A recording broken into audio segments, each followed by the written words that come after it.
You are watching BBC Breakfast. It is just coming up to 8:59.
Good morning, it's Wednesday, it's 9 o'clock. Here are the BBC News headlines for you.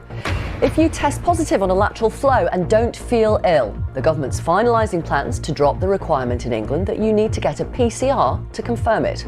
The teams are looking at testing and testing regimes. As I say, we've introduced so many lateral flow tests now that, people are, and they're very accurate, the lateral flow tests. Essentially, it will mean that lateral flows are as good as PCRs. Let me know what you think of the idea. It's to help with staff shortages and self-isolation. You can email victoria@bbc.co.uk or message me on Instagram or Twitter. It's @VicDerbyshire. Also, Boris Johnson will ask his top team to back his decision not to impose any further COVID restrictions in England. The NHS under strain because of COVID. More trusts in England declare critical incidents, and 17 hospitals in Greater Manchester put some non-urgent surgery on hold. Scotland's First Minister Nicola Sturgeon is due to address Parliament later as COVID cases continue to rise. There's a growing backlash in Australia after tennis star Novak Djokovic is allowed to enter the country without a confirmed COVID vaccination to defend his Australian Open title.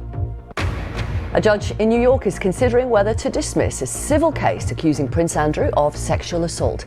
He said he'll reveal his decision pretty soon. And in a rain-affected fourth Ashes test, England's bowlers battled hard to try to restore some pride against Australia.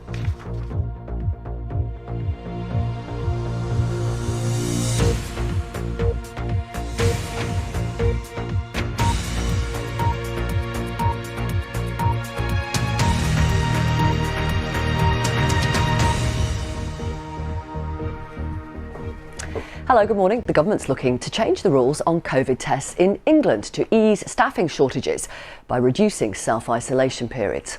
Under the plans, if you test positive on a lateral flow and don't have any symptoms, i.e. you don't feel ill, then you will no longer be asked to take a follow-up PCR test. You will still have to isolate, of course. Cabinet ministers will meet in the next half hour. The Prime Minister will ask them to back his decision not to impose any further COVID restrictions in England, despite the soaring levels of infection. Last night, the PM said he hopes the country could ride out the current wave, but accepted that parts of the NHS would feel overwhelmed in the coming weeks. 7 hospital trusts in England have declared critical incidents so far. In Greater Manchester alone, 17 hospitals are pausing some non-urgent surgery. In Scotland, Nicola Sturgeon's expected to announce whether she will be cutting self-isolation time for those testing positive from 10 days as the Scottish Parliament holds a special virtual session. The French president has caused controversy by using a slang term to annoy unvaccinated people in France into getting jabbed. And Novak Djokovic has caused fury across Australia after receiving a medical exemption to play in the Australian Open without having to show his vaccination status. The first of our reports from John Donnison is about the pressures facing the NHS in England.